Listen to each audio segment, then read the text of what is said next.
Hi everyone, welcome to my channel Manicured by Jill. So I have seen this posted so many times in the Facebook nail groups asking, help me with ombre, I need help.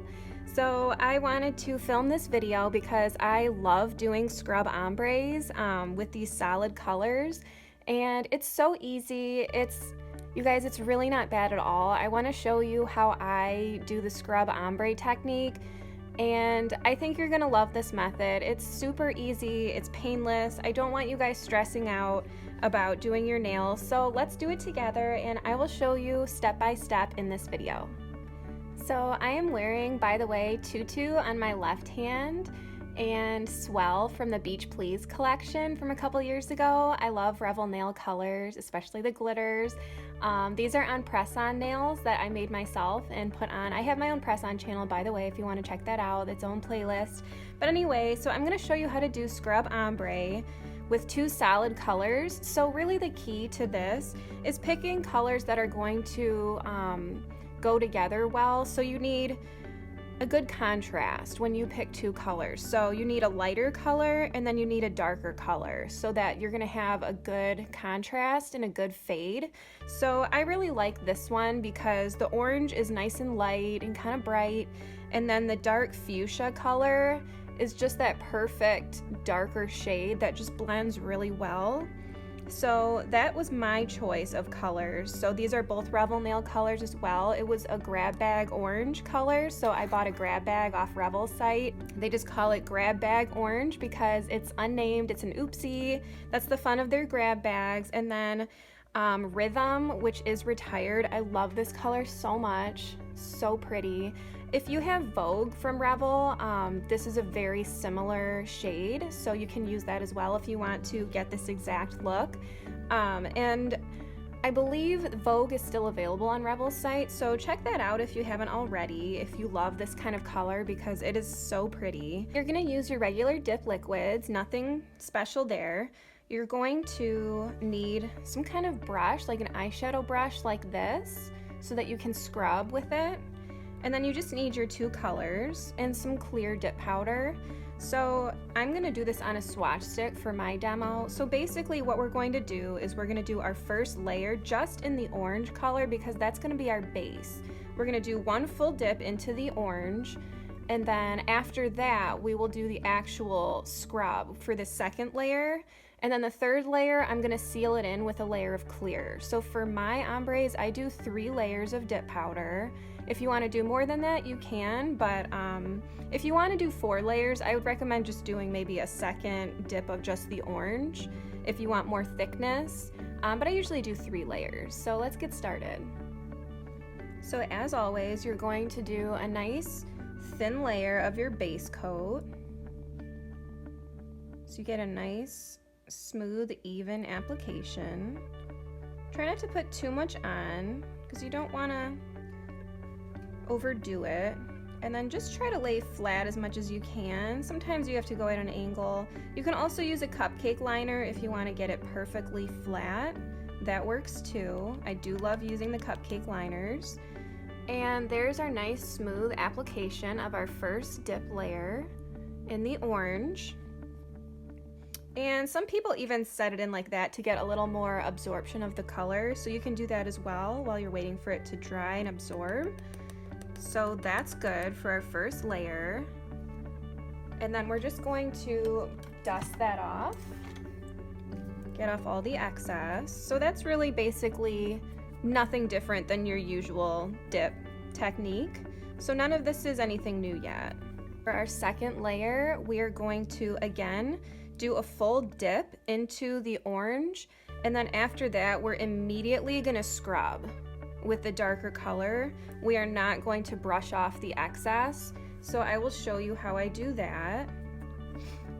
And for this layer, I'm going to put a little bit more of the base coat on because I really want to make sure I get that fuchsia color absorbed well. And that's also the important part of picking a darker color, because you want that darkness to absorb when you're scrubbing it. So we did that. Wipe off your brush, and then you're gonna do a quick dip and then that's it, and just start scrubbing immediately. And you can see I'm just doing like circular motions, nothing like crazy, but be generous and don't worry if it makes a little bit of a mess, because that's okay. It's kind of part of the process. And just kind of like scrub from the bottom up, because you want to make sure that the base is really saturated, and then it should start to kind of blend as you go up. You're just kind of doing nice smooth circles, and then I just kind of keep doing those circular motions, and then it kind of reminds me of like a smoky eye with your makeup. You just want to make sure it's blended out really well. So really all you're doing is just kind of blending at this point. It's literally all you're doing. And so I think in 1 minute, in one moment, I'm probably just gonna brush off and see how it looks. So let's see. So this is what we've got. I think it looks really pretty. And that's really it, you guys. It's really not that bad. So then I'm gonna seal it in clear, so I'll show you that. So you guys can see how it's similar. This is that nice fade, like how it's blended out, kind of like makeup. Think of like eyeshadow, how you're blending. It's actually really not bad at all, as you can see, and it's really fun. I really love these colors together. I will tell you, I always cap this in clear, because the first time that I ever tried this, I went straight to activator after I did this step, and it ruined everything. It literally smeared my ombre and kind of destroyed it. So that's definitely not what you want after you just got this nice smoky finish. So please, if you're going to do this technique, cap it in clear first. I might even be able to find my swatch stick and show you how disastrous it turned out. So definitely cap in clear. Okay, you guys, I went through my old swatches and I found the disastrous ombre that I ruined by going straight to activator.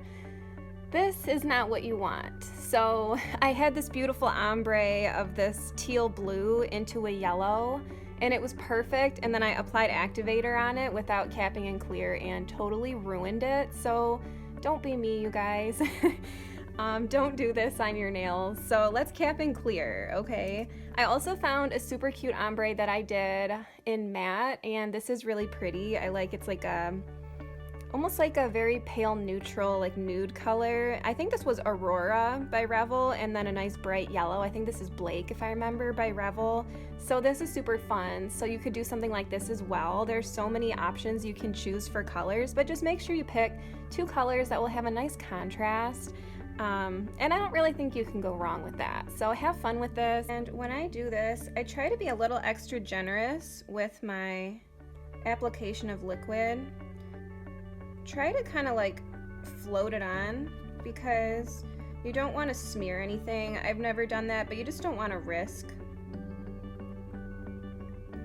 smearing your nice ombre. So don't go over it like a million times. Just kind of do what you need to do and get it in that clear. And there we go. It is protected by our clear now, so that is perfect.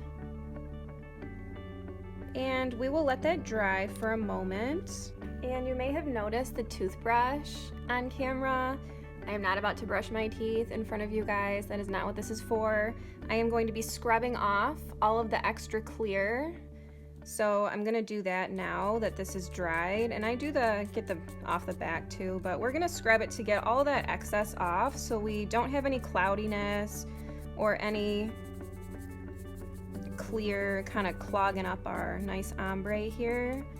So don't be afraid, get in there, scrub it really good, just like you would your teeth. And now we are good to activate, now that we did that. So this is how it looks right now. Super pretty and fun. So now we can activate, and then we'll wait our 2 minutes like you always do. After this, it's the same as all of your usual dip steps. So you'll file and buff once this dries, and yeah, we'll do our activator the second time and then top coat. There's really minimal buffing that I need to do because this applied so well and so smoothly, so I'm just gonna file a little bit and clean up the edges. I will buff it just very briefly, just so you guys can see my process.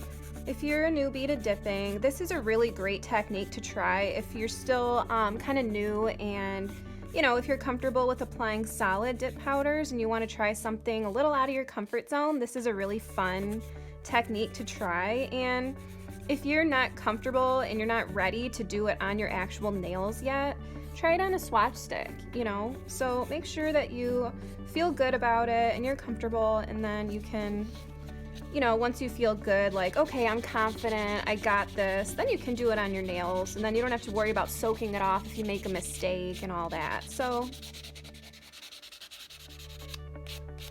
I really like scrub ombres. I think they're super fun, super easy.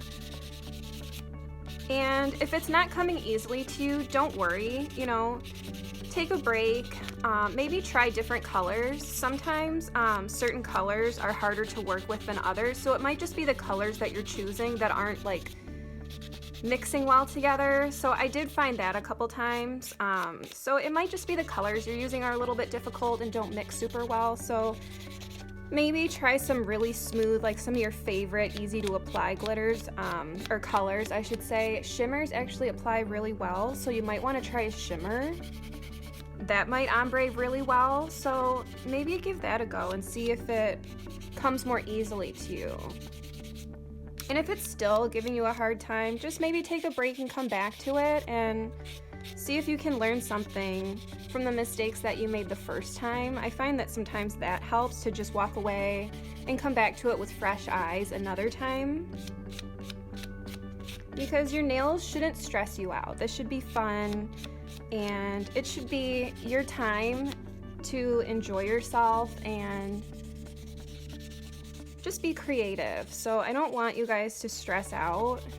And there are still techniques that I cannot figure out that I'm still working on, like decals, for instance, water slide decals. I am still struggling, but I am taking a break. I will come back to it. I am going to get it one day. And when I do, I will be making a video of that because I'll be very proud of myself. So don't give up. So we filed and buffed, and I'm just brushing off all the extra off, and then we can activate our second time. And then we will be ready for top coat after that. I always wait 2 minutes after I activate, just to make sure it's fully dry. Okay, so it's been 2 minutes, and just to be safe, to make sure there's no more excess activator that's still on there, I just make sure by just wiping it, just to be sure. And then I always do a couple quick swipes for my first part of the top coat. You just want to make sure, do some quick swipes, wipe off your brush, and then we'll go in for our second, more detailed top coat. And then we'll be done, you guys. This is so easy, it's fun. And I really love these colors, especially for summertime. I call this my sunset ombre because it just reminds me of sunset and summer. So definitely give this technique a try, and don't be afraid to mess it up a couple times. That's what swatch sticks are for. Practice makes perfect, and sometimes it just takes time and a little patience. So this is the final product. And I think it looks great, and that's exactly how I did these press-ons. These are short oval, and I love this look. So I hope that this was helpful to you guys, and I hope that you give this technique a try. And yeah, thank you for watching. I'll see you in the next one.